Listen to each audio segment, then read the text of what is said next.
Escondido nas sombras dos nossos bairros está o desconhecido que usa uma máscara com um rosto igual ao seu e ao meu. Ele não se esconde, nem se afasta mentindo. É franco, mestre manipulador, sinal de alerta ignorado. Pessoas são forçadas a enfrentar sua fúria, que ninguém viu chegando, exceto uma pessoa. Número 10. Os sinais se revelam cedo através de pequenos gestos que muitas vezes são ignorados como: ele está apenas sendo um garoto. O garoto que não teme o perigo e manipula para ganhar um biscoito a mais. O garoto que mutilou animais e agrediu o amigo repetidamente. Tais pequenos gestos estavam presentes na infância de um dos assassinos em série mais conhecidos da história, Jeffrey Dahmer. Na infância, ele se tornou retraído, introvertido e recluso.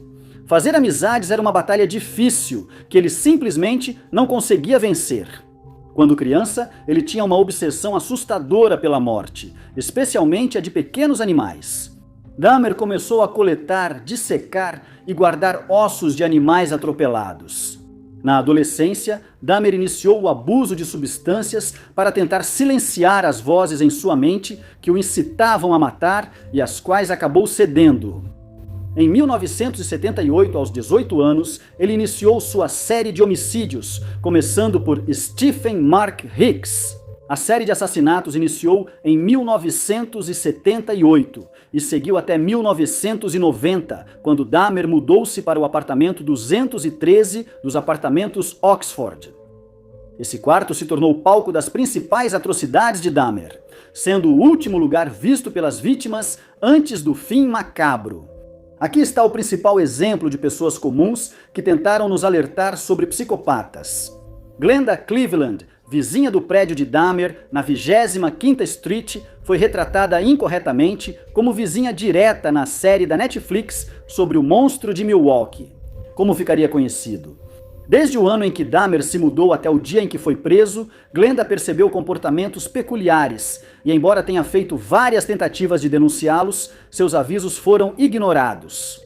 A atividade assustadora que a deixava inquieta culminaria em 27 de março de 1991.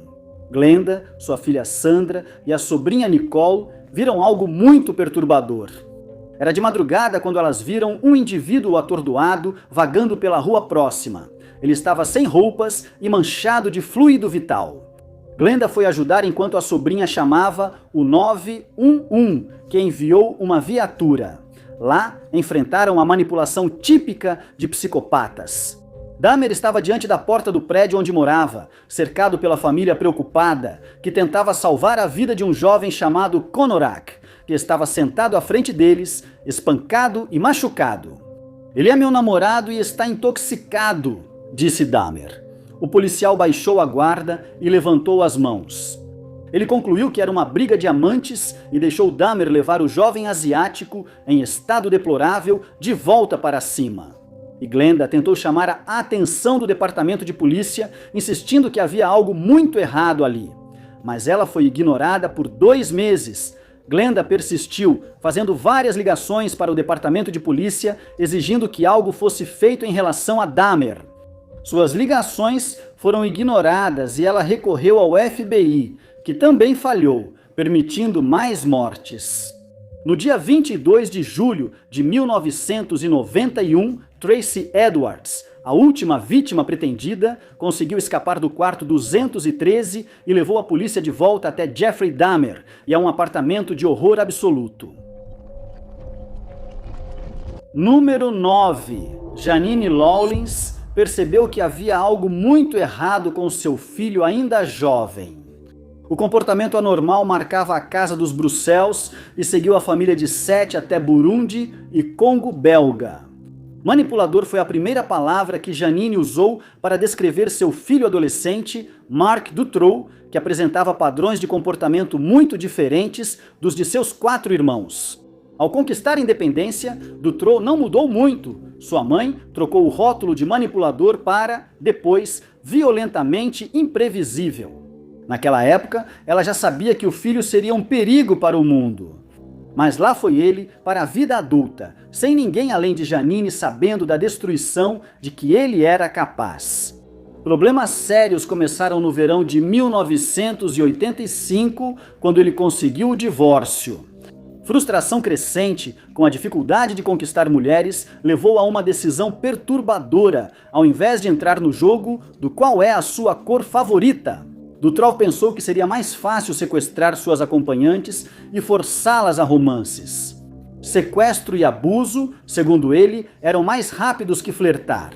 Com a ajuda da segunda esposa, saltavam de um carro em movimento.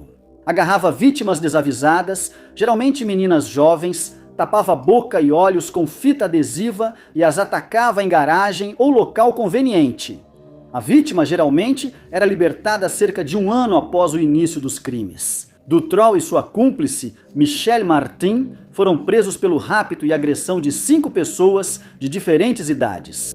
Em 1989, Dutrow foi condenado a 13 anos e meio de prisão, mas saiu após apenas 3 anos, apesar dos apelos da mãe, que temia sua reincidência. Ele foi libertado condicionalmente e saiu da prisão em 1992, mesmo ainda estando preso. As táticas de Dutrow funcionaram. Ele convenceu os profissionais da prisão de que tinha doença mental e precisava de medicação. Se eles tivessem dado ouvidos aos avisos de Janine de que ele seria um reincidente com um nível de violência sem igual, as autoridades poderiam ter salvo 4 das 6 vítimas no ano seguinte. A polícia demorou surpreendentemente para considerá-lo suspeito. Dutrow saiu livre e, após 2 ondas de crimes, cometeu agressões violentas que resultaram em 5 homicídios. Ele foi responsável por mais de 11 agressões e violações, número que teria sido bem menor se alguém tivesse ouvido Janine. Número 8. Eu sou uma lenda. Essa é a autopromoção que Roberto Picton fez de si mesmo. Todo mundo sabe sobre mim. Ele se gabou do conforto de uma cela de prisão. Mas havia um motivo para todos conhecerem Picton, e havia um motivo para ele estar em uma cela de prisão. E os motivos eram nada menos do que absolutamente horripilantes. Entre 1978 e 2001, o centro-leste de Vancouver viveu um mistério: mulheres desapareciam. Entre esses 2 anos, ao menos 65 mulheres sumiram sem deixar rastros, começando em uma fazenda de porcos em Port Coquitlam, Colômbia Britânica. Foi aqui que Picton e seus irmãos desenvolveram uma fazenda funcional que cobria 65 hectares. Era uma pequena fazenda de animais que sustentava a família na época. O centro-leste da cidade era marcado pela pobreza e pelo desabrigo, levando ao uso e tráfico de drogas, e as mulheres da região precisavam vender seus corpos por dinheiro. Picton visitava frequentemente o lado leste, indo regularmente a uma fábrica de processamento para descartar resíduos da fazenda. Ele costumava circular pela faixa de 10 quarteirões, conhecida como Low Track, onde acabou conhecendo muitas de suas vítimas desavisadas. Com o aumento dos desaparecimentos, a Polícia Montada do Canadá passou a fazer uma lista de mulheres desaparecidas, incluindo muitas só anos depois do sumiço, consequência dos estilos de vida marginalizados delas. A Polícia Montada do Canadá criaria uma equipe especial para investigar desaparecimentos e homicídios não resolvidos de mulheres da noite. Mas 2 anos depois, a força-tarefa seria dissolvida. Isso fez a taxa de desaparecimentos crescer e surgirem rumores de um assassino em série em Low Track. Quem trabalhava no ramo passou a anotar placas de carros que levavam mulheres, mas os desaparecimentos continuaram. Em 1991, famílias questionaram o paradeiro de parentes desaparecidos e exigiram investigação completa. A polícia não admitia a existência de um maníaco à solta e nem considerava que as mulheres desaparecidas estavam mortas. Sem corpos, não houve investigação policial, apesar de só uma pessoa notar isso. Kim Rosmo, analista geográfico, fazia parte do Departamento de Polícia de Vancouver durante o massacre de Picton. Rosmo foi o primeiro policial canadense com doutorado em criminologia e criou a técnica chamada perfil geográfico. Ele também se tornaria a primeira pessoa a tentar alertar seus colegas de trabalho e superiores sobre a possibilidade de que havia um assassino em série mirando o centro-leste de Vancouver. Rosmo criou a unidade especial mencionada na Real Polícia Montada do Canadá, que depois foi dissolvida por ser considerada desnecessária. Durante a investigação sobre Picton e os desaparecimentos, Rosmo revelou que seu superior, inspetor Fred Biddlecombe, chefe de crimes graves, ignorou suas graves preocupações. Na verdade, ele e outro policial estavam se preparando para divulgar a notícia ao público, alertando que havia perigo à espreita nas ruas. 2 semanas antes da publicação, Biddlecombe cancelou o alerta. Em 1998, a negação do inspetor chegou ao auge quando ele teve um grande acesso de raiva, descartando a ideia de um maníaco homicida como imprecisa e inflamável. Rosmo disse que falhas sistêmicas poderiam ter sido evitadas se tivessem ouvido o que ele dizia. Os crimes de Picton só pararam em 2002, quando nova busca em sua propriedade encontrou armas e objetos dos desaparecidos. Ele confessou ter feito 49 vítimas entre 1978 e 2001. Número 7. Ted Bundy, um dos mais notórios assassinos em série dos Estados Unidos da América, não chegava perto de Rodney. Alcala, o criminoso que durante sua série de homicídios ousou aparecer em um programa de namoro na televisão, como se quisesse assombrar o público, em vez de viver nas sombras e fora do radar da suspeita, ele preferiu se expor. Sua presença no programa de namoro foi como um assombro. Aqui estou eu, o maníaco que buscavam e nem percebem. Alcala fez vítimas em Califórnia, Nova York, Wyoming, Washington, Arizona e New Hampshire, tirando suas vidas sem piedade, sob a escuridão. Em 1968, uma testemunha viu Alcala atraindo uma de suas primeiras vítimas para dentro do carro e decidiu segui-lo. A testemunha então levou a polícia ao mesmo local, um prédio de apartamentos onde o criminoso estava morando. Encontraram a vítima inconsciente, mas viva. Alcala já havia fugido. 1 ano depois, ele entrou na lista dos mais procurados do FBI pelo único crime que conseguiram ligar a ele. Porém, encontrá-lo não seria fácil. Após deixar sua vítima para morrer, ele fugiu para Nova York como João Berger, entrou na escola de cinema da New York University e fez muitos amigos. Enquanto morava em Nova York, ele matou Cornélia Greeley, asfixiando-a com uma meia de nylon sem deixar evidências. Alcala não foi suspeito porque ninguém sabia de sua presença. O nome João Berger o acompanhou até New Hampshire após o homicídio. Lá, ele trabalhou como conselheiro em um acampamento de artes e teatro para meninas, onde marcou as participantes. Quando Alcala virou conselheiro, já estava foragido há 3 anos, sem deixar rastros enquanto mudava de lugar. Em 1970, panfletos com seu rosto e a frase "mais procurado" circularam pelo país, inclusive em New Hampshire. Em um acampamento de artes, 2 campistas notaram algo estranho e acharam o conselheiro John Berger familiar. Eventualmente, eles associaram um nome ao rosto. John Berger era Rodney Alcala. Os campistas avisaram os mais velhos que o criminoso estava disfarçado entre eles, procurando vítimas. A equipe do acampamento avisou as autoridades e Alcala voltou ao radar. Ele foi preso por agredir sua primeira vítima, mas a família já havia deixado o país e recusou-se a testemunhar. Depois, um acordo foi oferecido. Alcala pôde se declarar culpado por um crime menor, registrar-se como infrator e pegar de 1 ano a prisão perpétua, com possibilidade de condicional após 36 meses. Apesar dos apelos desesperados do público, o assassino foi solto, apenas para que ele voltasse aos seus modos sombrios e distorcidos. Isso durou até 1979, quando ele foi preso de novo e condenado por 8 homicídios, 7 deles após sua libertação. Número 6. Entre 1972 e 1978, John Wayne Gacy aterrorizou Norwood Park, em Chicago, como palhaço homicida e empreiteiro que ganhava a confiança das vítimas.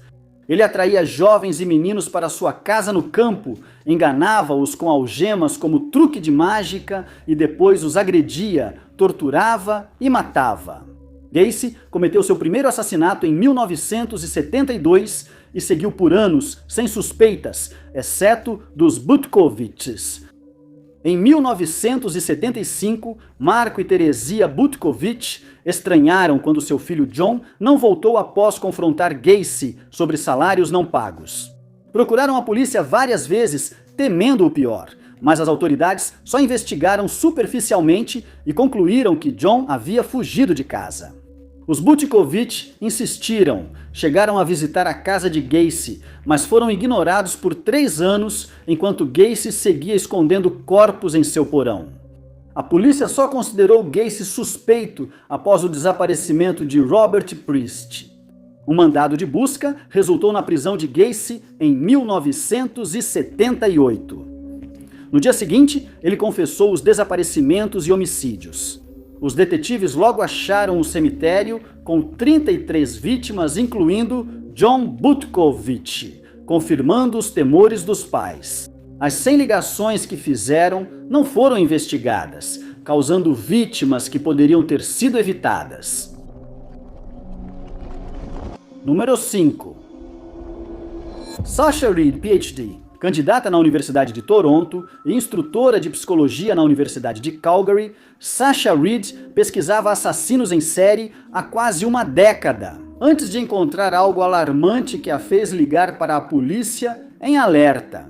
Sasha se especializou em analisar estatísticas de pessoas desaparecidas e maníacos homicidas, geralmente com motivos libidinosos. No verão de 2017, ela compilava uma lista e criava seu próprio banco de dados de pessoas desaparecidas usando o Registro de Adultos Desaparecidos de Ontário. Nesse episódio rotineiro, algo ficou muito claro. Desaparecimentos de homens próximos ao bairro Church e Wellesley, em Toronto, apresentavam semelhanças e ligações perturbadoras. Segundo Sasha, Skandaraj Navaratnam, Abdul Basir Fazi e Majid Kayan tinham semelhanças inegáveis. Todos eram homens de meia idade, asiáticos ou do Oriente Médio, imigrantes no Canadá. Esses 3 homens eram conhecidos na Vila Gay de Toronto, nas áreas de Church e Wellesley, e foram vistos em bares e clubes antes de desaparecerem sem deixar rastros. Após investigar vários casos de assassinos em série, Sasha sabia que padrões não podiam ser ignorados e deviam ser analisados. Com todas as informações de que poderia precisar ao seu alcance, a pesquisadora conseguiu criar um perfil criminal munida de dados incontestáveis. Ela ligou para a polícia com um aviso perturbador, esperando mais do que 25 minutos com um policial. O detetive Sasha contou que o outro detetive foi receptivo, mas terminou dizendo apenas: "Ligaremos, se precisarmos." Você foi ignorado enquanto a polícia não agia.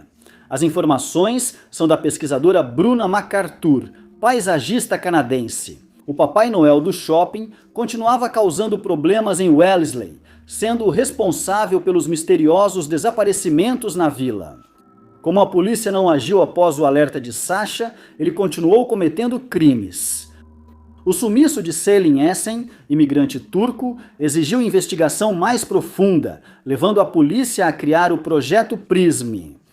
Uma força-tarefa que acabou focando em MacArthur, que por vários meses continuou a escapar da prisão durante esse período. Enquanto a polícia finalmente começava uma investigação minuciosa, um assassino em série tiraria mais uma vida, a vida de André Kinsman. No dia 18 de janeiro de 2018, as autoridades policiais estavam mantendo MacArthur sob vigilância, quando perceberam que um jovem entrou em seu apartamento. Preocupados com a vítima, os policiais agiram e o encontraram amarrado na cama. O criminoso foi preso e o jovem escapou por sorte. Nos dias seguintes, os investigadores vasculharam imóveis onde o jardineiro trabalhou e descobriram um perturbador cemitério de vítimas. Número 4. Estrangular era o que eu fazia, e eu era muito bom nisso. Essas são as palavras angustiantes que saíram da boca de Gary Ridgway, o estrangulador do Rio Verde. Ele se gabava da carreira. O maníaco homicida, confesso, asfixiava mulheres jovens e assumiu até 48 corpos não documentados, além de pelo menos mais 12. Apodrecendo há 20 anos, sem ser capturado, ele espalhou terror pelo noroeste dos Estados Unidos, estabelecendo um recorde de longevidade homicida no país. O relato de 133 páginas da acusação sobre a confissão de Ridgway nos dá uma visão do enredo assustador que revela uma abordagem disciplinada e profissional ao assassinato em série, nunca antes vista. Uma das principais características que tornaram o estripador do Rio Verde tão prolífico em seus assassinatos foi sua capacidade de manter a boca fechada. Ridgway, ao iniciar sua onda de crimes, decidiu nunca contar a ninguém o que fazia. No início dos anos 70, Ridgway mudou-se para Seattle e virou pintor de caminhões. Menos de 10 anos depois, sua onda de crimes começou, marcada por um passado perturbador e comportamentos estranhos. Em 1982, isso levou ao assassinato de sua primeira vítima, encontrada no Rio Green uma semana após o desaparecimento. Ridgway, meticuloso e astuto, garantiu que não deixaria evidências. Esse primeiro assassinato despertou seu gosto pela violência. Nas 2 décadas seguintes, sua mão ensanguentada aterrorizou a região, caçando e eliminando fugitivas e mulheres da noite. 5 das vítimas de Ridgway foram encontradas no ou perto do Rio Verde, o que lhe rendeu o apelido. Outros corpos, depois ligados ao mesmo autor, foram achados em áreas remotas e arborizadas. Após 1984, seus caminhos perversos seguiram ininterruptos até 1998. Em 1982, a polícia já suspeitava de um serial killer e, em 1983, Ridgway era um dos suspeitos. Mas os investigadores não tinham pistas ou evidências que o ligassem aos crimes. No mesmo ano em que a polícia interrogou o pintor de caminhões, eles receberam uma dica que foi ignorada. Em 30 de abril de 1983, Marie Malvar entrou em um veículo e desapareceu para sempre. Robert Woods viu da porta enquanto ela entrava em um caminhão com um motorista desconhecido. Uma sensação de desconforto e apreensão logo tomou conta dele e ele tomou a rápida decisão de seguir o veículo, que era inconfundível por causa dos remendos de primer. Robert seguiu sua namorada até o estacionamento de um motel, mas perdeu o caminhão de vista no semáforo em Des Moines. 4 dias depois, ele recebeu a notícia grave de que Marie estava desaparecida. Robert repassou as informações daquele dia ao pai da mulher desaparecida, que imediatamente reuniu todos os homens da família. Robert e os Malvers foram aos bairros e, após horas procurando, viram o caminhão vinho que Robert descrevera. Ele estava estacionado em frente à casa de Gary Ridgway. Robert avisou a polícia sobre a descoberta, e um detetive do departamento de polícia de Des Moines passou pela casa. Ao ser interrogado, Ridgway negou conhecer Marie. O detetive foi embora e Ridgway suspirou aliviado.